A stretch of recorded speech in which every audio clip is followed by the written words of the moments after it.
Allah, the Beneficent, the Merciful. We thank Him for His greatness, His goodness, and His mercy to the human family. Throughout history, whenever any member of the human family strays from his straight path and earns his displeasure, before he punishes, he always raises from among that people a prophet or a messenger to whom he gives what is called scripture or divine revelation, by means of which he guides those who will hear back to his straight path and once again into his favor. We thank Allah for Moses and the Israelite prophets that gave us the Torah or the Old Testament.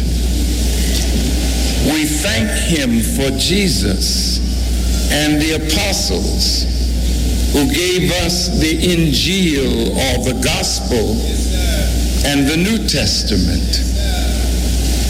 We thank Him for Prophet Muhammad ibn Abdullah, through whom the final revelation came into the world, verifying the truth of all of the teachings of the former prophets.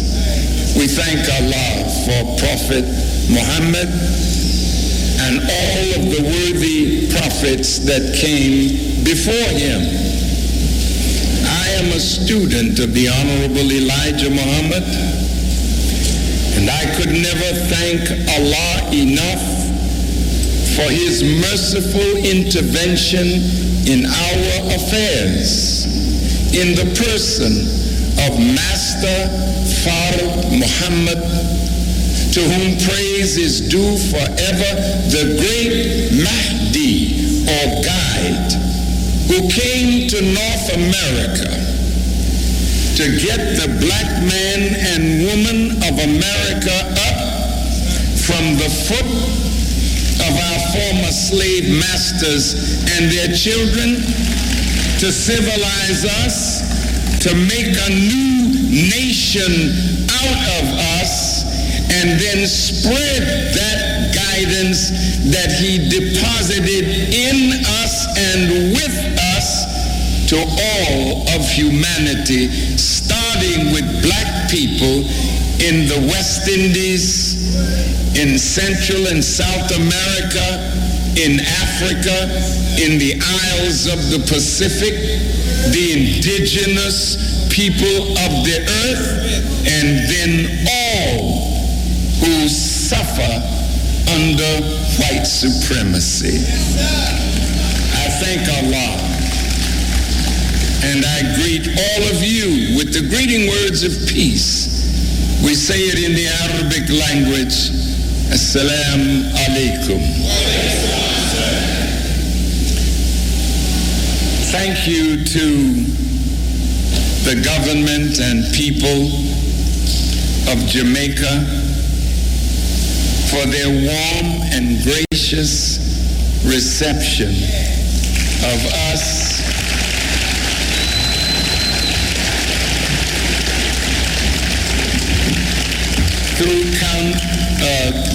through customs, through the airport, on the highways.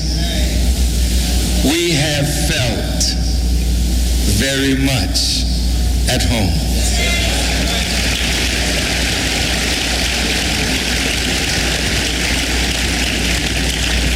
I have always come to Jamaica by myself,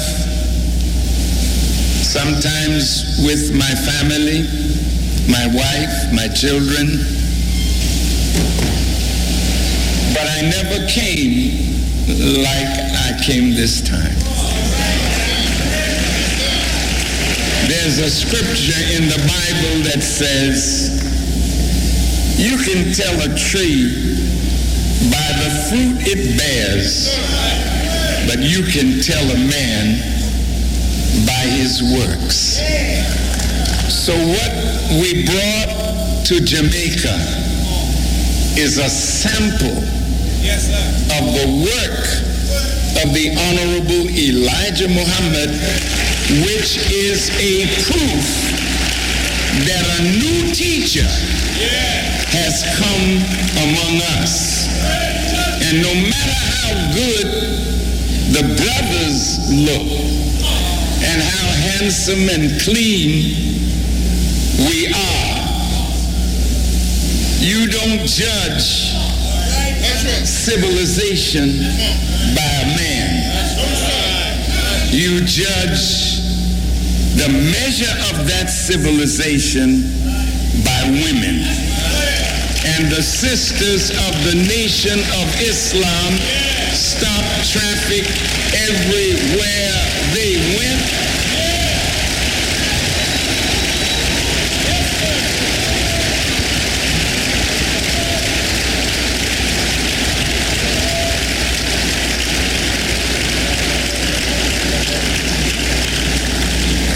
Their high degree of civilized behavior, when they watched us in the hotels or wherever we met each other, we shook each other's hands and hugged each other, because the hallmark of the Nation of Islam is the love of the brotherhood. And where there is love, there is life. And where there is love, there is the presence of God. Now,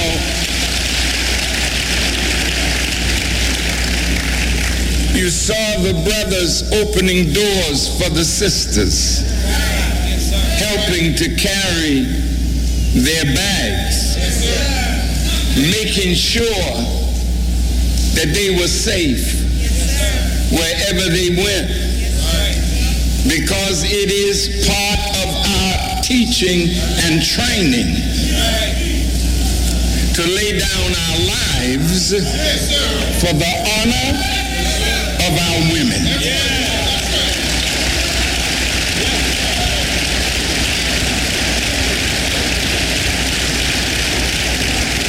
We will never be respected as a people until we show honor, love, and respect for our women.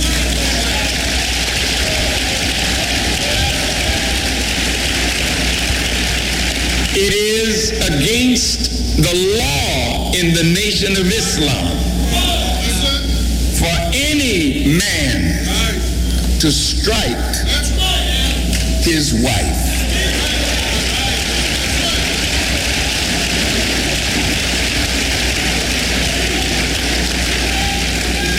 And any man that strikes a woman is showing his mental incapacity to handle the woman.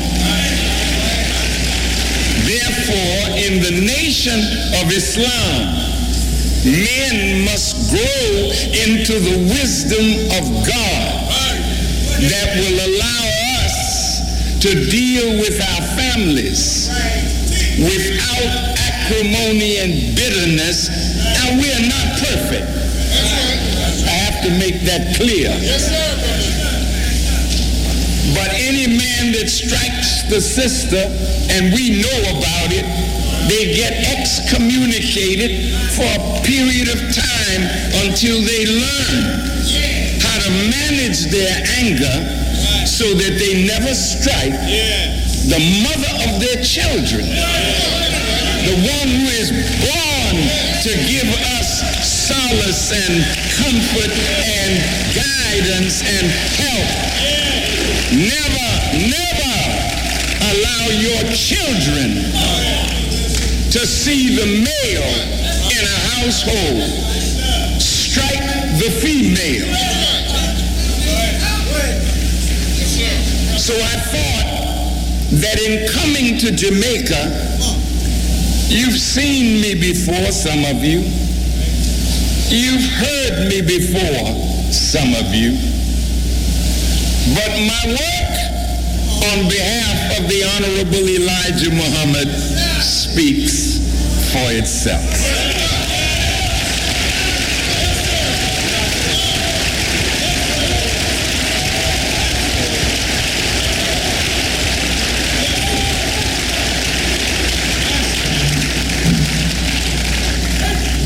Jamaica, you are a pearl in the Caribbean. So much has come to the world from this island in the sun. This island is special. You always punch above your weight. But today, I want you to bathe in the sunlight of God and His truth, that we may truly be an island, not only in the physical sun, but an island bathed in the light of God, that we become an exemplary nation, an exemplary people that can continue the legacy of the heroes that we will honor tomorrow, that we have honored here today. They have done their work,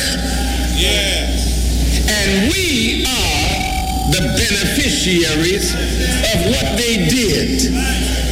The question is, what are we doing? What are we doing to finish the work? Because the work is not done. I thank all those who spoke in front of me. I enjoyed some of what I heard. I enjoyed my brother Luciano and the mighty Gabby. Where is Gabby? He's in the audience. Oh, where's Luciano? He didn't come, but he serenaded you well last night. Oh, here he is.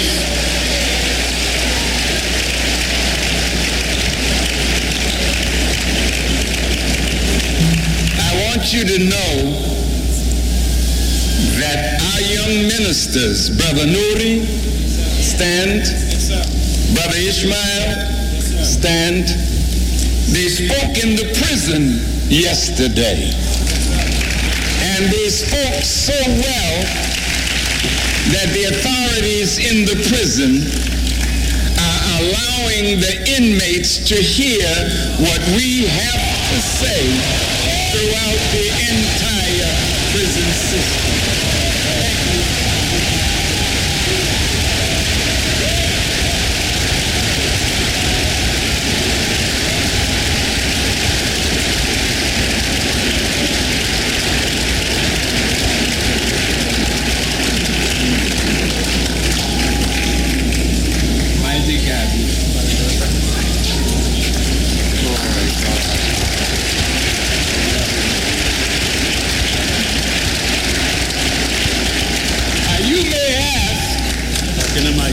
Farrakhan, why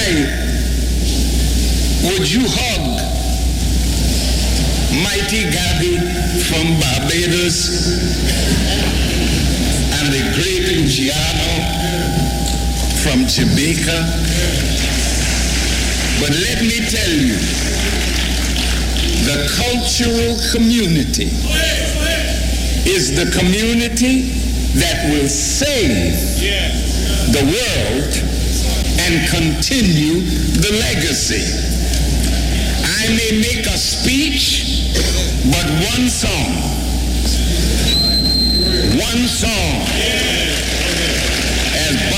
surely proved one song can wake up nations. So the cultural community must rise and be infused with the ideas that lead to liberation. So today, I am so happy to be here, and I thank all of the brothers and sisters who made this journey. And I hope that Jamaica will inspire you to tell others and come back again and again and again, because this is my father's home, therefore it is my home, therefore it is your home.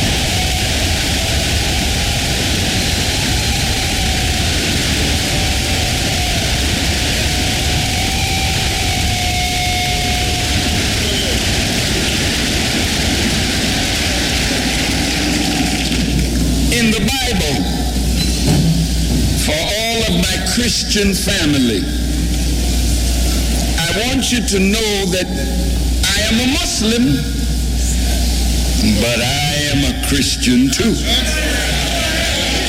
You say, Farrakhan, how could you be that? You must be confused. No, I'm not confused. The knowledge that I have received from the Honorable Elijah Muhammad is so deep that it makes me sick to see people who believe in God acting as though they never believed anything at all. Muslims killing Muslims. Muslims and Christians killing each other. And you may wonder, who are we? We are the nation of Islam. We are here to reform the whole world of religion, because the whole world of religion has failed to civilize humanity and cause them to walk the righteous path of the prophets.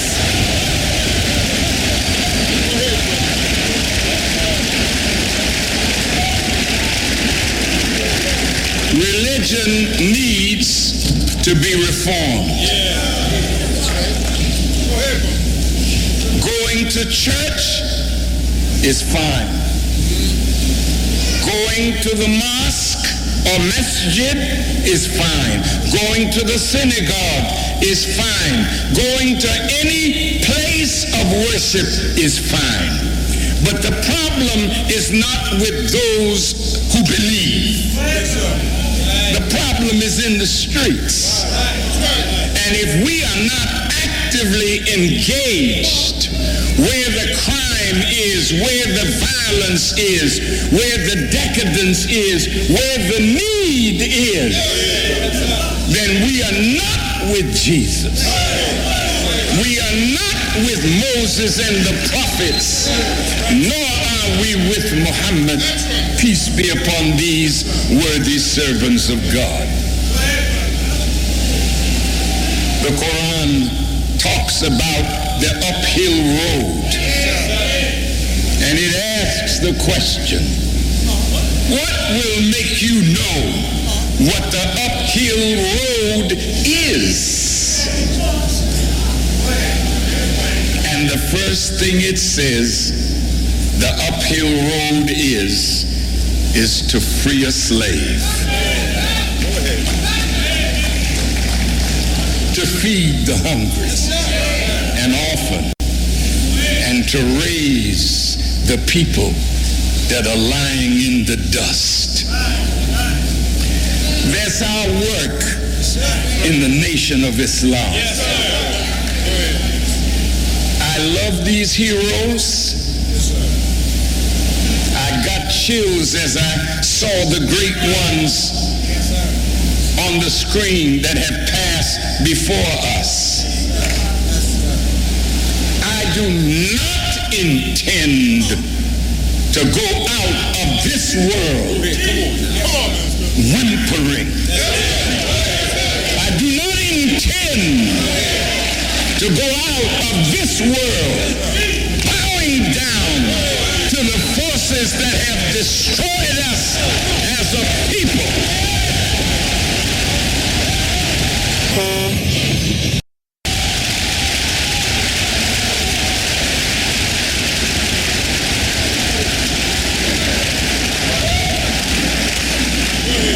I'm 81 years of age,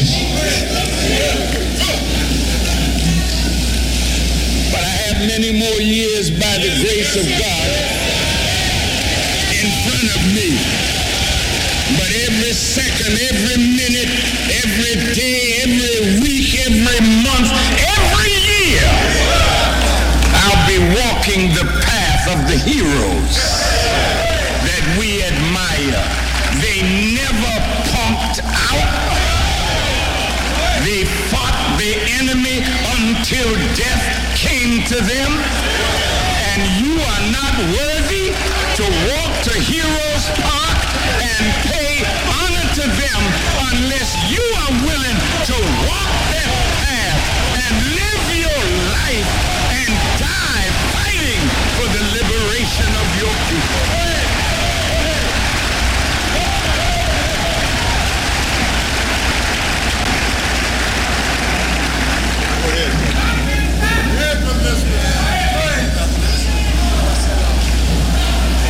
In the scriptures it reads, in the book of Matthew, the 24th chapter, as lightning shineth from the east even unto the west, so shall the coming of the Son of Man be.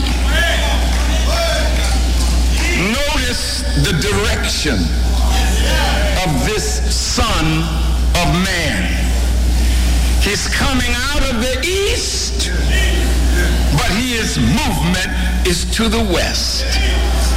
And the scripture goes on.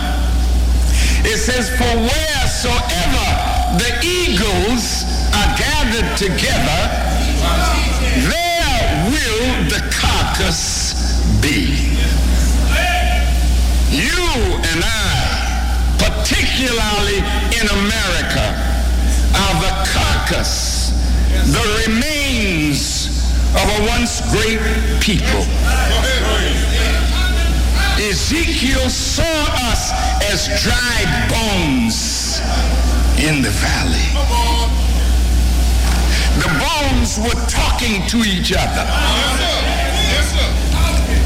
like you talk, like we talk. Our hope is lost. Our bones are dry. We are cut off from our part. But God told another Son of Man who met with the Son of Man, Son of Man, go and preach to these bones. Give them the word as I have given it to you. And when he preached to the bones shook. The bones rattled. And I'm sure when you finish hearing the word that I'm about to give you, you shake. You rattle. And like all the great ones that came before us, we cheered them. Go ahead, Right Honorable Marcus Garvey. Go ahead, Michael Manley.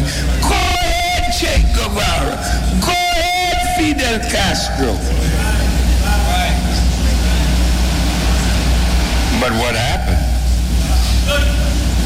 After the lecture was over, we went back to business as usual, and white supremacy still flourishes. So today, We don't want just some bones shaking, rattling. Because the Son of Man had preached to those bones for a long time. And he went back to his sender. And he said, the shaking and rattling, but they're not coming together. Did you hear me? Yes, sir. They're not coming together. So the Lord said to the Son of Man, don't speak to them. Prophesy unto the winds. Yes. And when the winds and when the winds blow on these bones that are the slain of God, they're going to stand up. But listen to what they're going to look like when they stand up. They will stand up an exceedingly great army.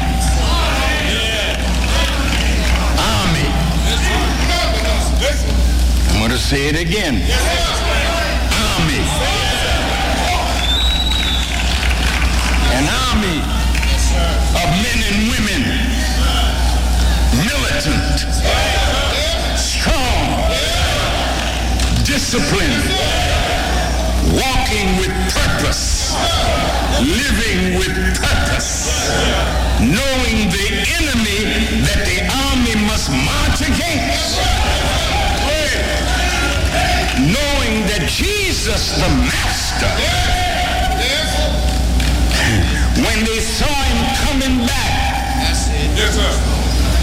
he had a sword in his hand. It was dripping with blood. And he wasn't killing calf and sheep. He had 10,000 with him. He came to declare war on those that had destroyed his people. Oh, I love that scripture. We are not a people to go along, to get along. You that think like that, your day is over. Your children will rise against parents. Your people will rise against accommodationist leadership. Yes, sir. Your people want strength from their leaders. They want wisdom from their leaders. And they don't want us in the face of the enemy scratching when we don't itch, bending and bowing like we are some subservient slave.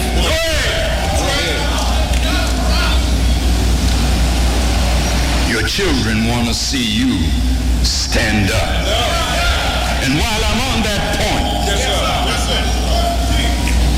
when the winds blew on the slain of God, so you don't even realize you've been put to death.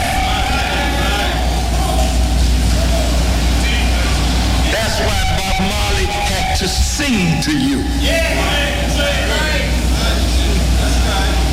That's why people have to preach to you. Because if you were alive, oh, Jamaica would be so great. Yes, sir. If you were alive, the Caribbean would be united. If you were alive, but your bones are scattered. And the enemy made sure that you would never find the path of unity. The enemy didn't want, even in the British West West Indies, that the islanders from one island would go to another island and meet their brother and sister. They made it difficult for travel between the islands, and that is going on right now.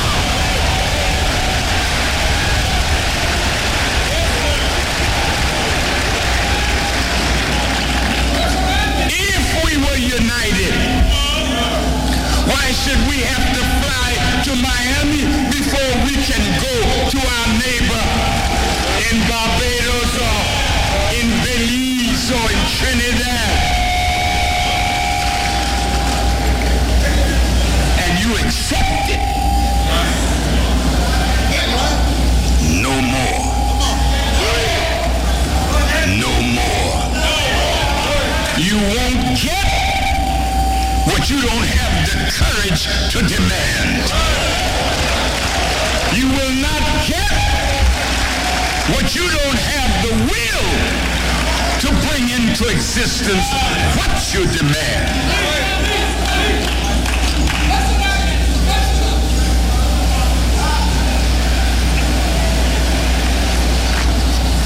We are dead people. And God has come to give us life. When the whites saw us walking, they knew these are not my children. This is not the product that we made. When you see us, when you hear us, when you come in our midst, you know you're meeting a different student from a different teacher. You love Malcolm X? He came from a great teacher. You love Muhammad Ali? He came from a great teacher. You love Louis Farrakhan? He came from a great teacher. So today I want to introduce you to the teacher who made us as we are, that you can be made the same.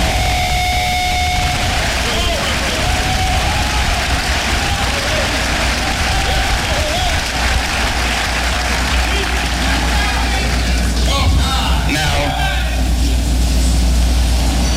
all of the heads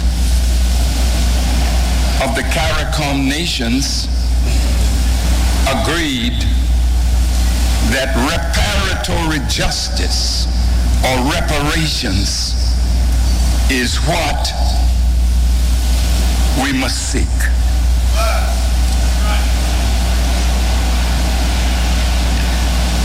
They're right, but it will never happen if we say we must go to England and beg them. You know what you do to us. Yes. But let me tell you, at the top, you will compromise. You can't help yourself. Listen to me good. Your people can't take a compromise on the position of reparatory justice. If those of us at the top get a wink from the Queen,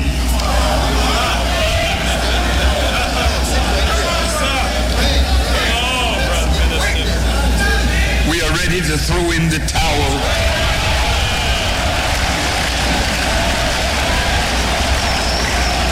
They heard our cry. You can't come back to us like that. Unless the movement for reparations, though it is heralded at the top, does not come up from the masses of the people, then you that are the classes will never never bring what you're seeking to your people. Are you listening? See, you've been trained by them. And the more of their education you have, the more of them is in you. No, I'm going to prove my point in a minute. You boast in your degrees from them. That you can sit and meet with them. That you can go and be knighted by them. And get to be called sir.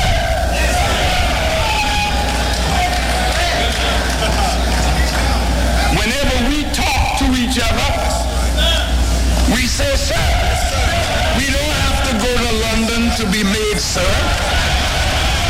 We know who we are. We are descendants of the originator of the heavens and the earth, and we were born sir.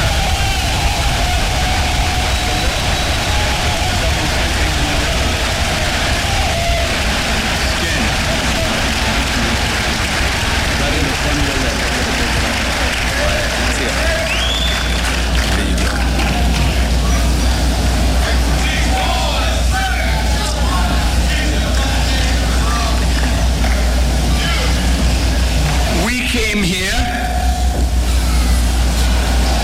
to show the world that there is a balm in Gilead. To make the wounded whole. There is a balm in Gilead to heal the sin-sick soul.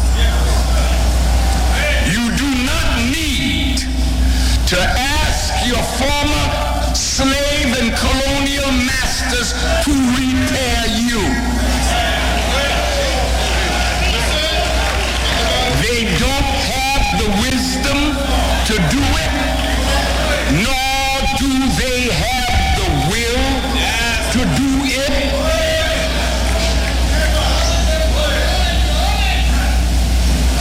God has brought the repair of the indigenous, the black man and woman. It's in the wisdom. It will come in your unity. Then you can make a demand. And your demand will have to be heard because it's not coming from a few that they control. You didn't hear that, did you?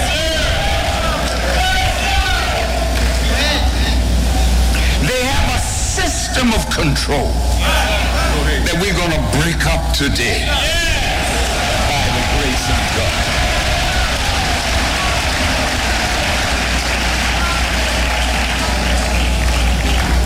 Why shouldn't we break up the system that has destroyed us? Why would you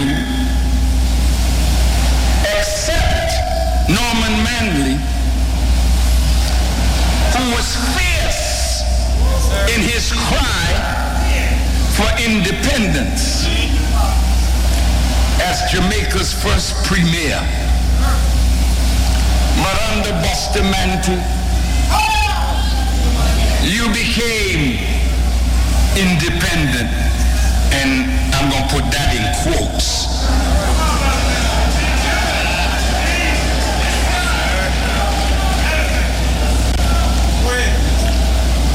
You got a flag. It's beautiful. You got one of the most beautiful anthems in the world. And you got a seat in the United Nations. Big up for you.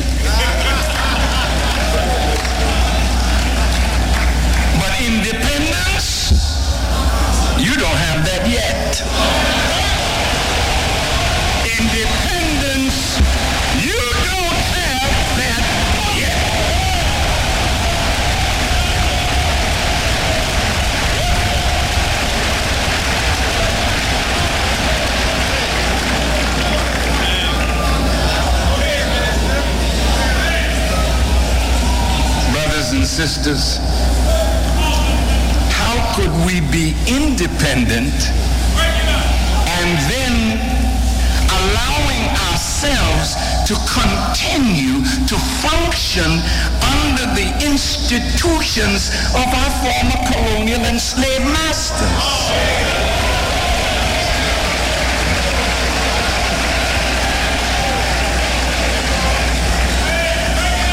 My teacher taught me that if a man won't treat you right, what will make you think he will teach you right? So you mean you're gonna put your children under a system made by your enemies and theirs? If you want to be free, the first thing you have to think about is what kind of education should we possess that will allow us to continue what Norman Manley and Bustamante and Michael Manley, the journey that they put us on, it ain't over yet. So you don't have nothing to celebrate if you're not marching toward the goal of true liberation, true independence. Now, what kind of education are you receiving? Well, we are under the British system. I think that's a problem.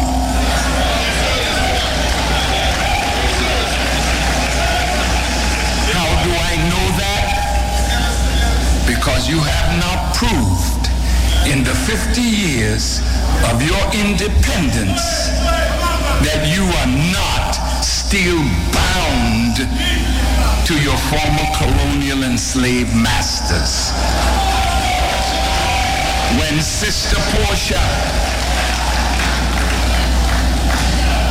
came into her second time of office, I was somewhere in the United States and I read, she said, we need to move toward being a republic.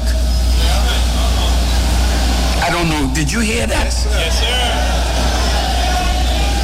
She said we need to say goodbye to the Queen. Not disrespectful.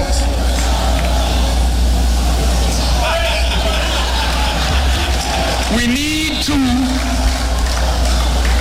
say to the Governor General, you're a good man. No. But no longer should you be the Queen's representative as the head of state.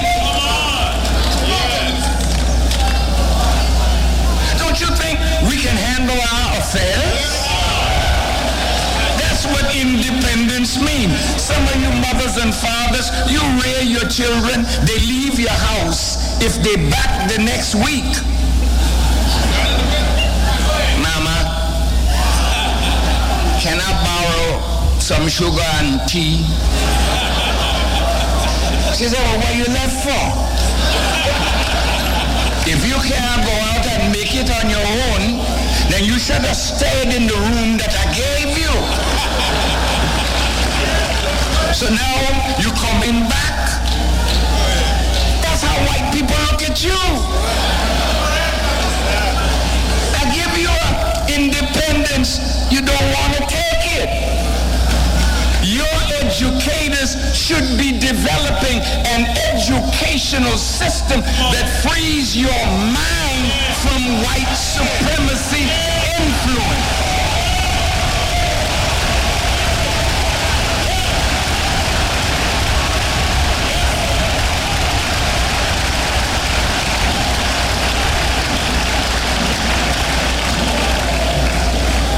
Seems like you're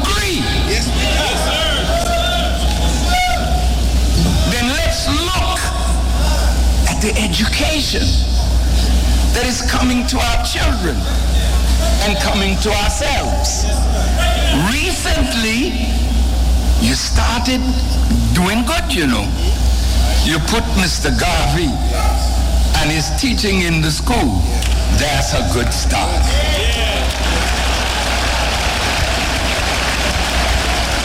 That's a good start. But let me tell you something. You know, feeling good, you know.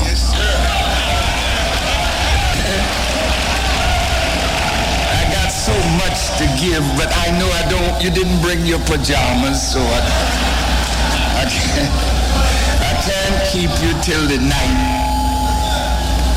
No, I can't take too much time, because I want to say it, but all of this will be in a book.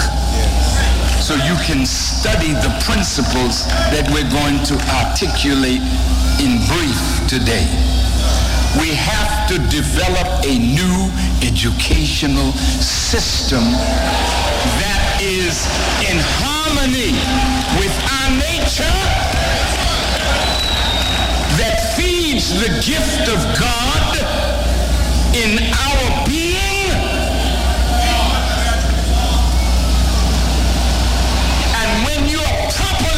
educated. You look at what God has put under your foot. The wealth of Jamaica under your foot. Proper education will allow you to develop the wealth that is under your foot. Jamaica, listen, how much debt are you in for food coming?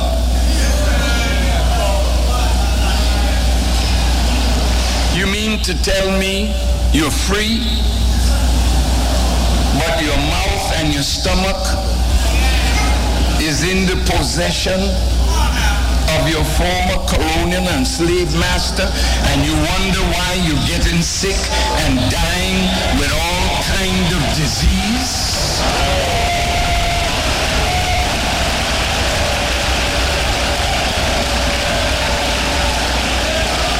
The land of Jamaica is rich. It is arable. In the University of the West Indies,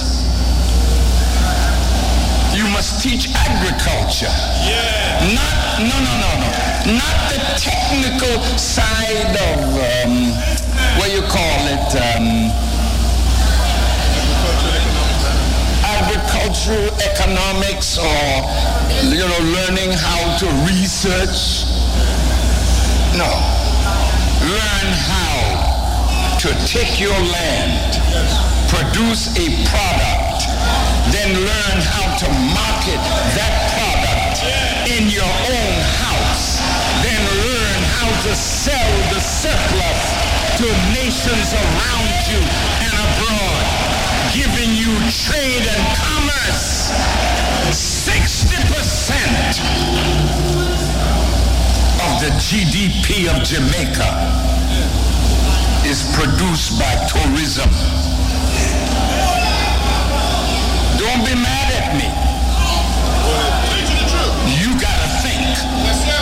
That's all I'm here to do, make you think. Because if you think right, then you're gonna walk right. So I'm not displeased with you, no. But we can do better if we knew better. You mean to say that if I ask the children in Jamaica, how many of you would like to be a farmer? No. Me no want nothing to do with farming, you know. I did that. Cutting cane and raising banana for the white man. Yeah. He became rich because you worked the land for him. You paved the the streets in London. So when you go to London and look around, you're looking at what your slave labor produced for England and for Europe. Why couldn't you take what you did to make them wealthy and make yourself wealthy? Yes, sir. The average age of the farmer is between 62 and 67 years of age. So the farmers are dying off, and there's no young farmers because you think farming is a degraded profession. Me want to be lawyer, doctor, engineer. That's good. But engineer eat, doctor eat, lawyer eat, prostitute eat, pimp eat, Rasta eat, Muslim eat, Christian eat. What is wrong with you that you can't feed your people, feed the region, feed the world?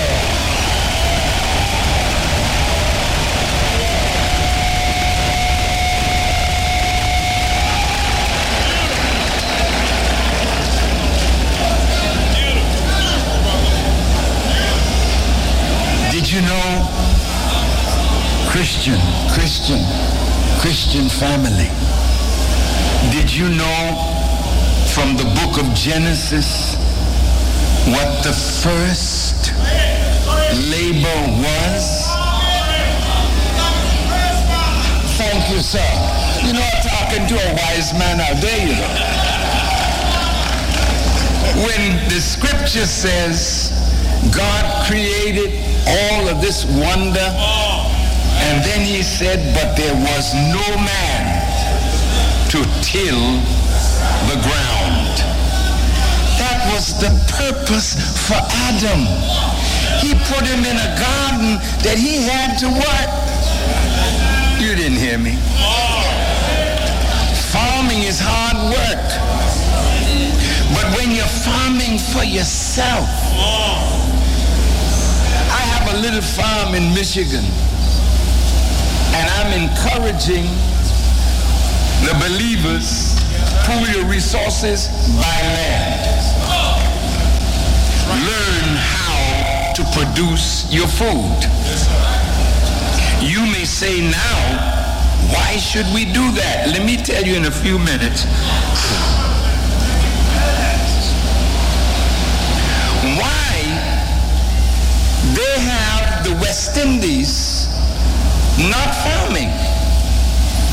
Africa is not farming. Europe, America, New Zealand, Australia feeding us. I turned on the television the other morning and I saw a program that inspired me. Family farming. They were talking about Jamaicans taking the land around them and growing food. You can grow the food that you eat in a pot in your house. That's right. We are doing it. That's right. We have been taught how to create soil. I didn't say look at soil, I said create it. Because you know, every time you bury the dead, what do you say? From the earth he came, to the earth he now returns. But where do you think you're going in death? You return. This body is made from the flesh of the earth. The vegetation of the earth is what gives you your skin. The stone of the earth is what gives you bone. The water of the earth gives you your blood. Look at your body. It's rivers. It's streams. It's hills and valleys. You are the microcosm of the earth itself and the universe itself. But you are not taking care of the temple of the living God. You are responsible for what goes in your mouth. So if you don't know the value of the earth and you don't know how to purify that earth from the poisons that the enemy is giving you to use as pesticides. These pesticides are killing the ecosystem of the earth that is absolutely necessary to produce products that are filled with the minerals that give you good nutrition. Are you listening? We got to break away from the imposition of our colonial and slave masters. It's not hateful. That's right. Breaking away is what children do when they mature. They're thankful to their parents for what they received, but now they're out on their own. Breaking away from our former colonial and slave masters is what we started with in our independence movements, but we never took it as far as it should be taken. In order for us to become a regional power with a voice that could, that would affect the world. Breaking away is a necessary part of evolutionary growth and development. It was only a matter of time before these islands that were subjected to European authority would want to be free from that subjection.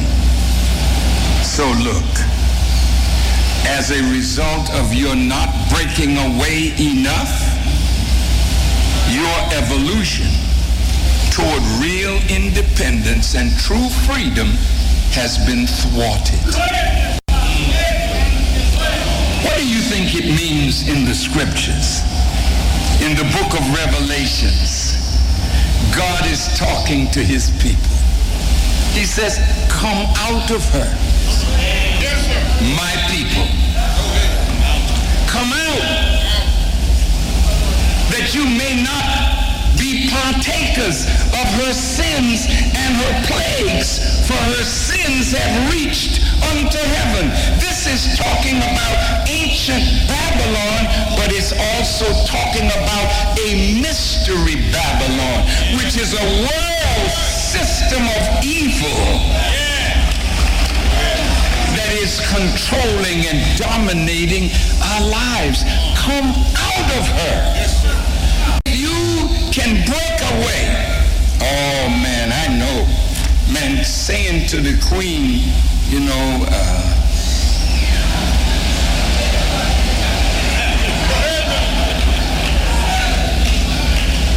why should you be singing God Save the Queen?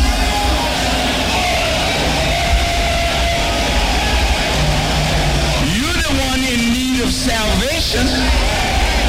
You should be saying, God save us from the Queen.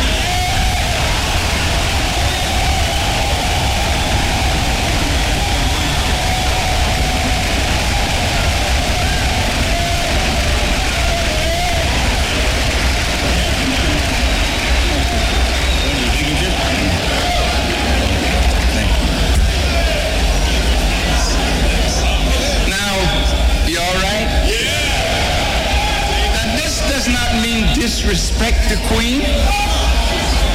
No. thank you for all you did and didn't do. We thank you. But now we have to do something for ourselves. And I'm sure the Queen will respect you for it. But at first, they're going to fight you. That's right. They're going to make it hard for you. Yeah, they're making it real hard already. They're frightening you because they know it's time for you to leave. Look at this. Where's that? Bring that board over here. I want you to see how skillful the enemy has been.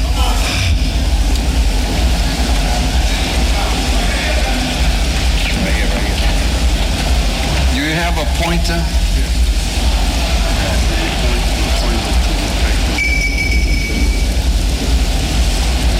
Now, this is the Caribbean. And it touches Mexico. Give me a mic. Give me a mic.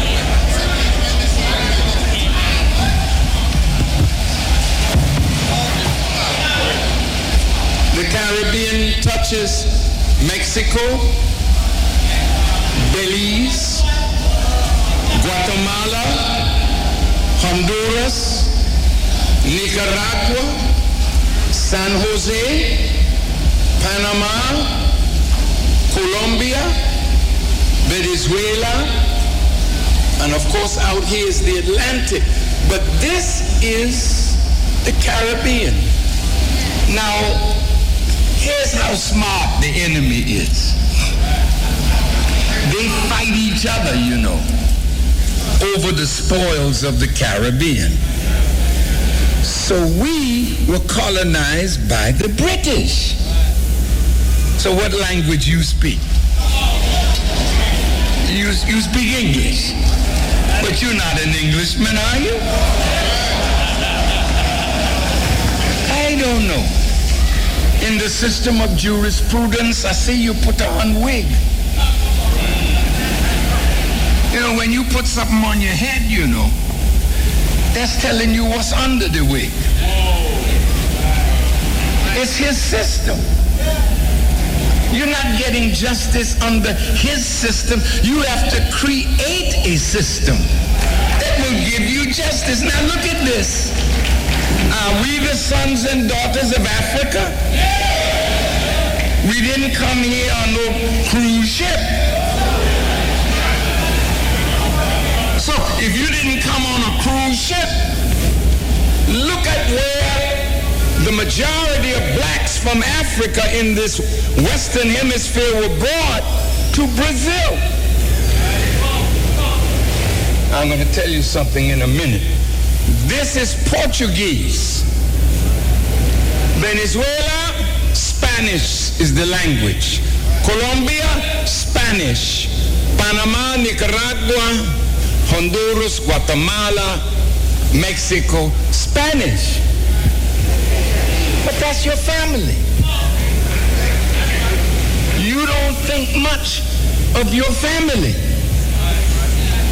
Because now the same hatred of the Spanish for the British and the Spaniards for the French is bred into you through their educational system.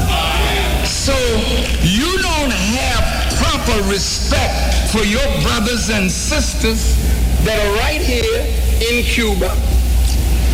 Is that your family? They're in Haiti. That's French. In Santo Domingo, Spanish. In Puerto Rico, Spanish. In Aruba, Dutch. And down here, Portuguese. Now that's our family, spread out like that. How can you communicate with them if you don't know the language? So what kind of educational system are you developing when you don't develop the children to be able to communicate with the members of our family that are spread throughout this whole region? So the first barrier to our unity regionally is language. How do we correct a language barrier? From the babies, you start teaching. In Africa, your African brothers and sisters sometimes speak 3, 4, 5 languages. Don't you sell your children short. They're only short because their mama is a shorty. They're only short because their teacher is a shorty. But if you got the wisdom and the desire to unite your family,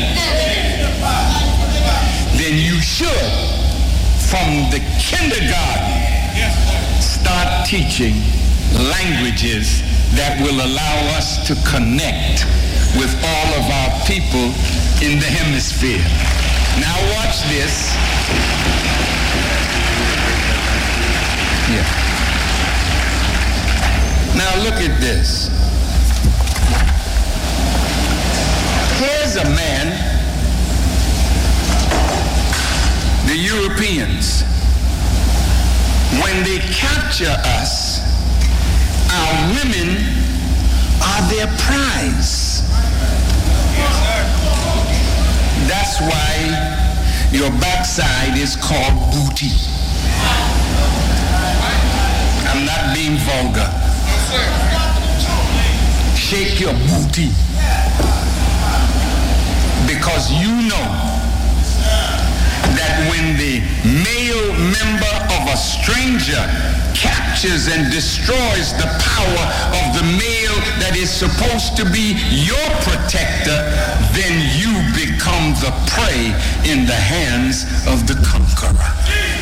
Now look at their minds. This is Jamaica. Look at all the different hues, colors in this audience. And when they put their blood in us, and some of us are light, with hair a little curly, lips a little thinner, nose a little thinner, they make that person think he or she is better than the black one out of which they came. No, we don't talk now. So already you're divided by language. Now you're divided by color.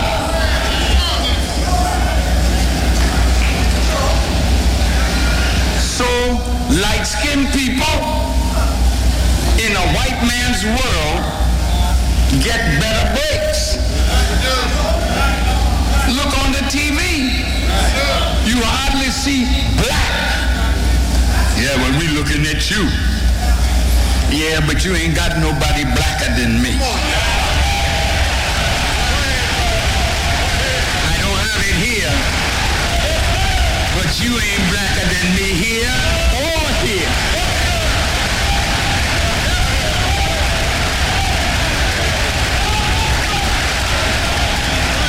But what I'm suggesting to you is they have divided us along color lines. And the ignorance of our miseducation causes us to follow that kind of stupidity. Now look at what they did in Brazil. They went in, the Portuguese, they produced a lighter skinned person of color. Then the African Brazilian is in one class. The lighter skinned is in another class. white is in another class. Everywhere they have gone on this earth, they divide us by color. That's what apartheid was like in South Africa. Yes, sir. The blacks, that means your skin is dark. You're in this class.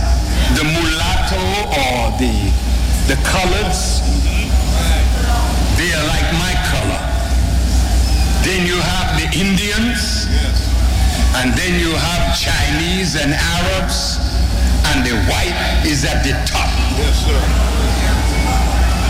And everybody wants to feel superior, so the black is pushed all the way down.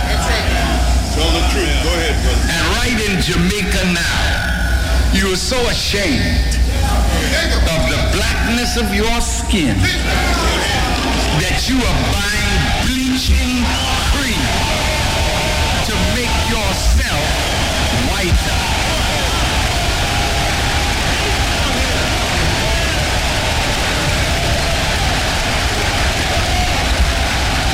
You're blonding your eyes, your hair, and bluing up your eyes. You want to be white. That's a sign of mental sickness. You don't like the Rasta with his dreadlocks. He's himself. You should appreciate your brother in the beauty of himself.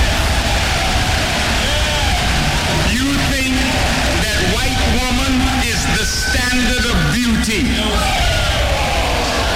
So a black woman that don't have long hair, well, she go to the shop and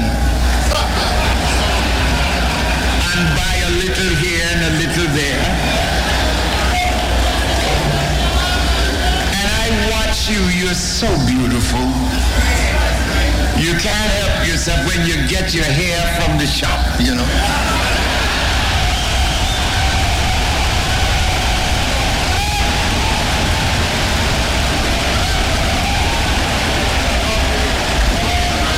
But you feel better because you look in the mirror and you say, look at me. Mirror, mirror on the wall. Ain't I the most beautiful of them all?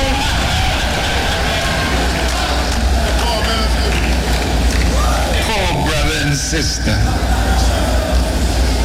You got your nails on now? The Koreans happy, you know.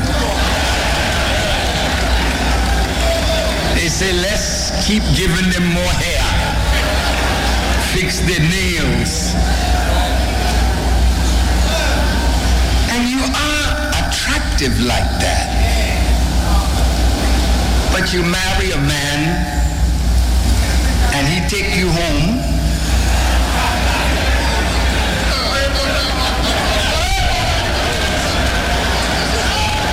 The wig come off and it's in the drawer. You take off the build-up, you know. You can get a Brazilian butt, you know. So the man don't know whether to get in the drawer or get in the bed.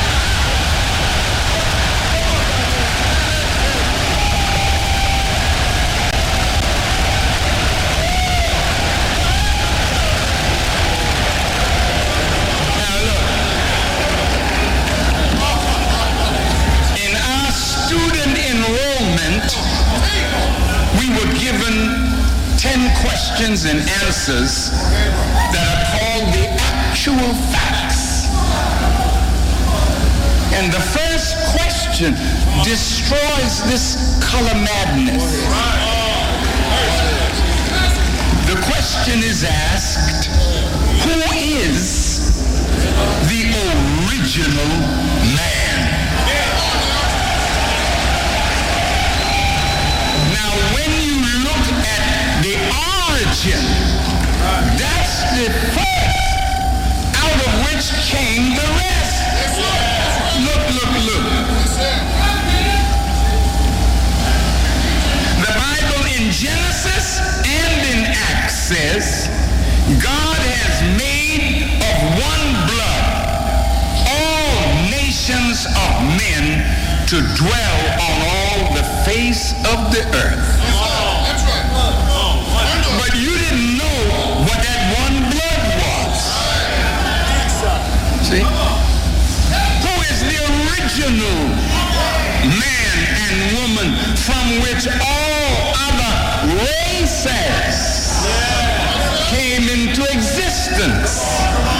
This ain't racism. This is fact. You know, there was a white anthropologist. His name was Dr. Leakey. And he wanted to find the origin of humanity. He passed by Europe, but he landed in Africa.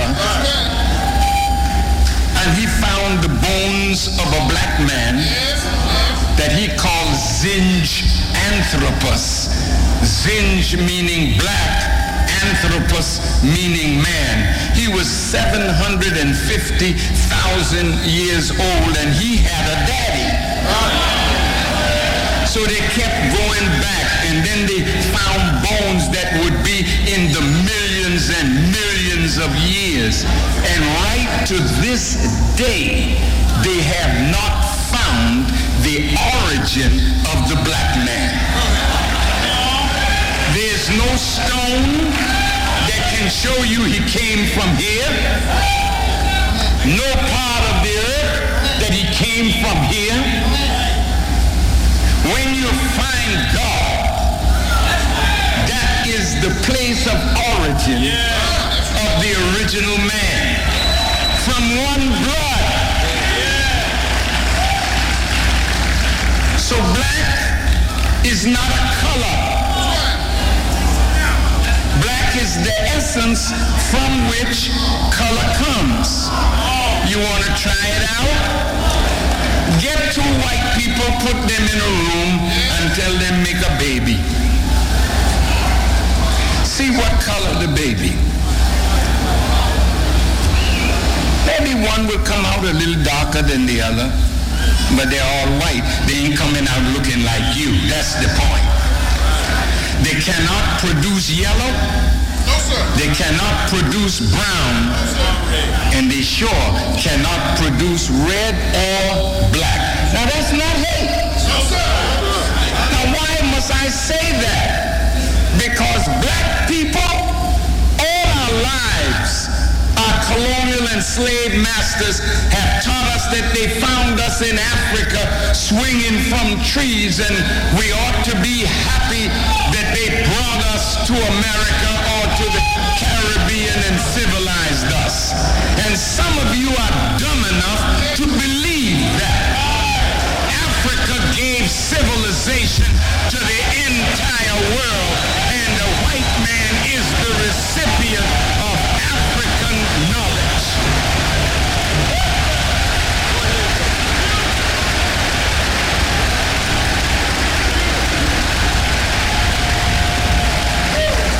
Give me a few more minutes.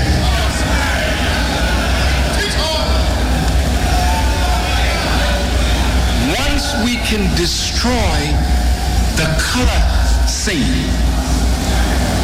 See, race has a beginning. I have never seen a race that was without end. So when you have a race, it has a beginning. When you have a race, it has an ending. The original people began from the originator. So white people, you know, they want to celebrate Columbus and all of that.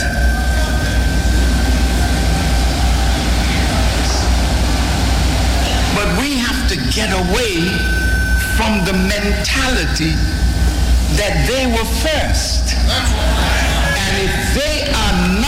first, the question should be in our minds, how did they become the masters of all of the people of the earth? I think that's a legitimate question. Have you ever heard this axiom? Two things cannot occupy the same space at the same time.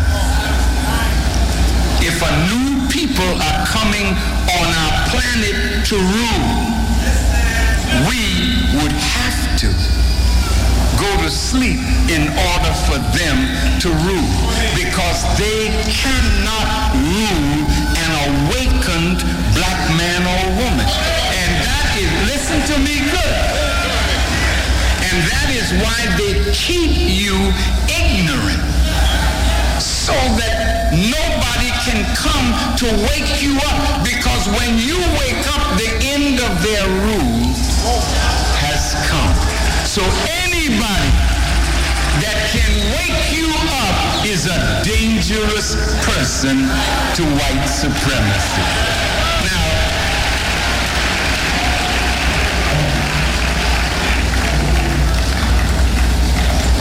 Brother Commission spoke to us about going to Durban, talking about crimes against humanity. And we have wondered,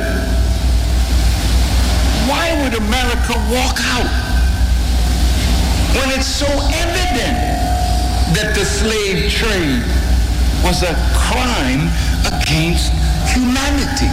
Not only did America walk out, England walked out, Europeans walked out. We're not talking about no reparation. Did you know that when Toussaint Louverture, Dessalines, Christophe won freedom by defeating the army of Napoleon and became the first black republic on the earth? Did you know that because we became free, not by begging, but by fighting,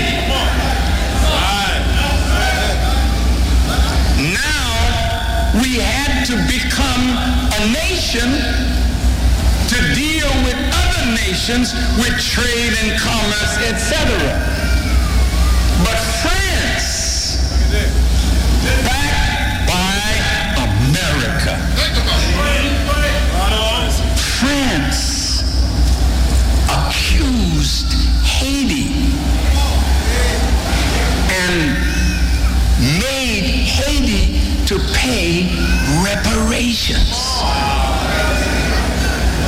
Are you listening to me?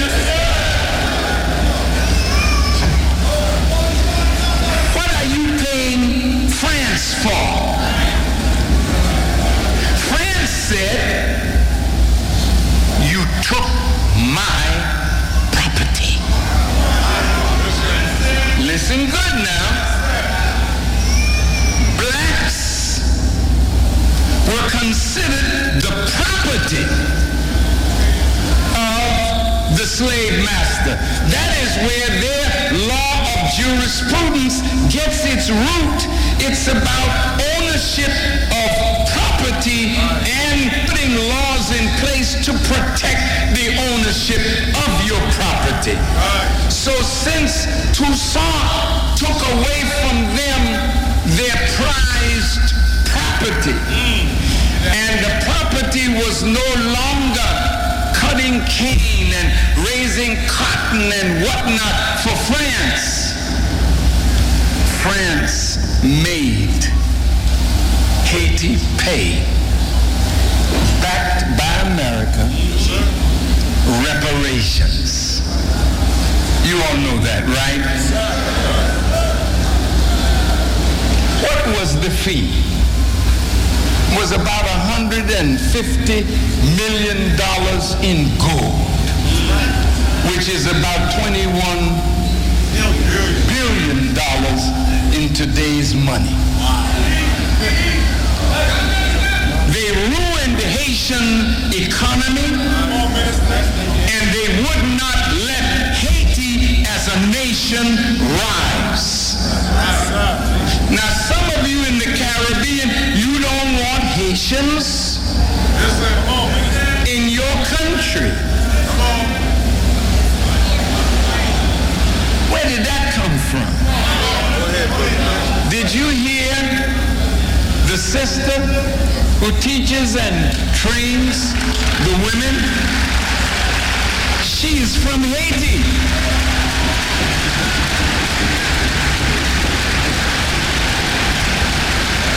We couldn't have had a better teacher of the women than my Haitian sister. And she finds among us, we're not looking at the fact that she was born in Haiti. We're looking at the brilliance of her mind to lift us from where we were to where we are.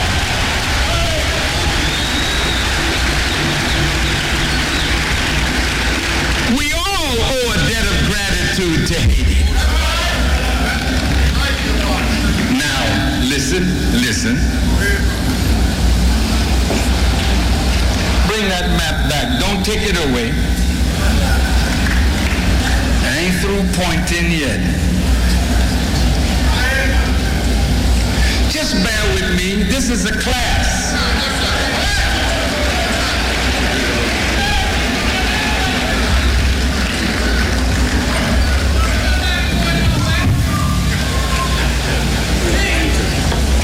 Now, I'm almost where I want to go. Now, when Christopher Columbus got misdirected and found his way to this island called, at that time he named it Hispaniola. That island now is divided.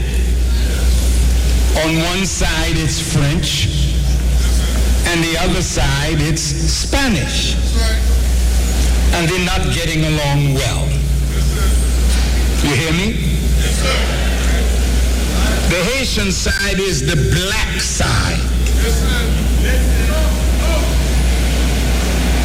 The Dominican side is the brown side with some black in there because we're the root of you too.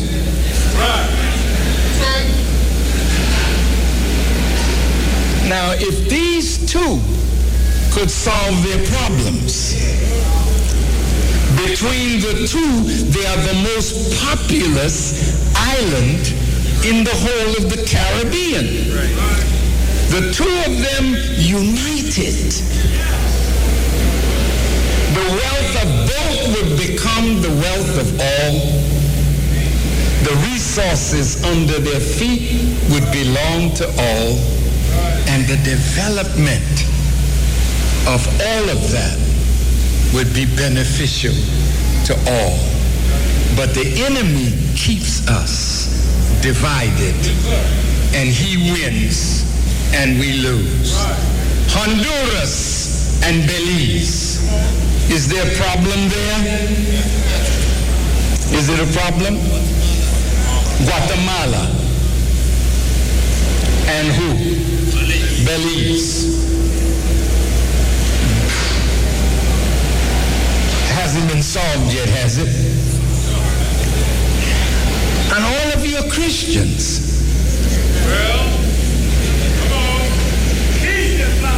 How could you be a Christian and have a problem with your brother or sister Christian and the Spirit of Christ not be present to help you solve your problem. Something is wrong with that picture. You ready for this next step?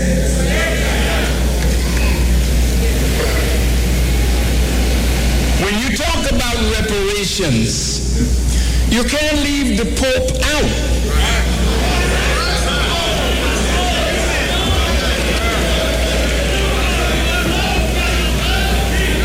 I have to go there. Say, well, who are you to talk to the Pope? Just listen and you'll see.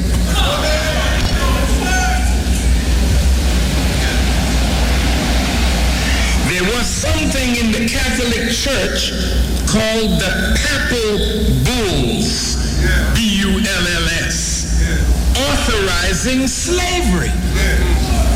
It's a type of letter, patent, or charter issued by a pope of the Catholic Church. It is named after the lead seal bulla that was appended to the end of a communication in order to authenticate it. The Catholic Church in 1452, Pope Nicholas V issued a papal bull called Dum Diversas that granted Portugal and Spain full and free permission to invade, search out, capture, and subjugate unbelievers and enemies of Christ wherever they may be, and to reduce their persons into perpetual slavery.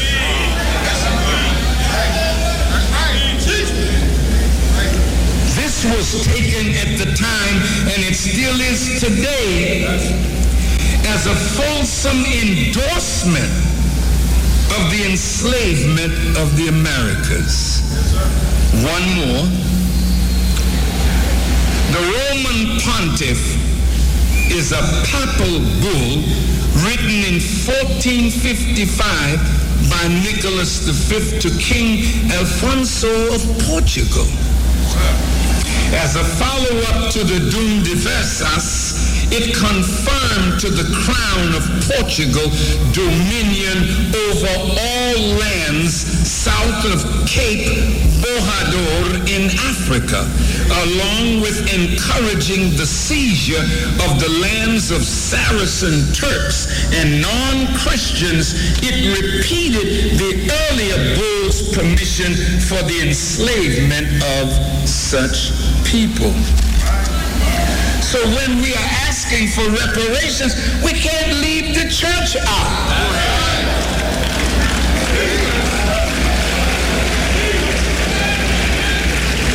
Now, it's getting deep. It's getting deep. You can't leave the Pope out. Nor can you leave European powers out. So the insult to us that says we whites are the same, instead of giving us anything, you give a half-hearted apology and then put up some kind of plaque or a sign. Now listen to this. This is why in Durban, South Africa, at the World Conference Against Racism, they could not bring themselves to admit that the transatlantic slave trade was a crime against humanity. Because according to what they believe and what they teach, they never believed that we were in fact human beings on the same level as white people. That's why to get them to admit that the transatlantic slave trade was a crime against humanity, they walked out, because at that time period, they never saw us as human beings. Now look, no, we got to bring them to the bar of justice. Now listen to to this. Yes, sir. There's a Christian and Jewish view of black people. Go ahead, brother. And this started from a Jewish rabbi. Yes, sir. And this is written in the Talmud. Yes. Yes.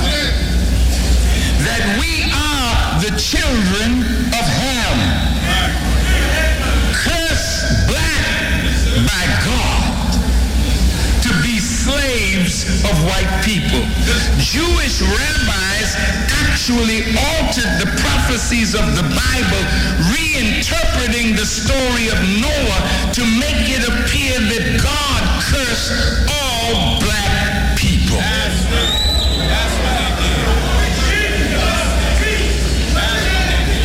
And that's why in most countries on earth, they look at black people with disdain. That's right. Now, those of you who think I'm anti-Semitic, and you put it in your paper, it's a shame that Farrakhan is coming and he's going to upset our Jewish brethren. That's what the paper said. You know, I tell you, I just have to excuse you. But there'll come a time when you won't be excused because you are accusing me without any knowledge of me.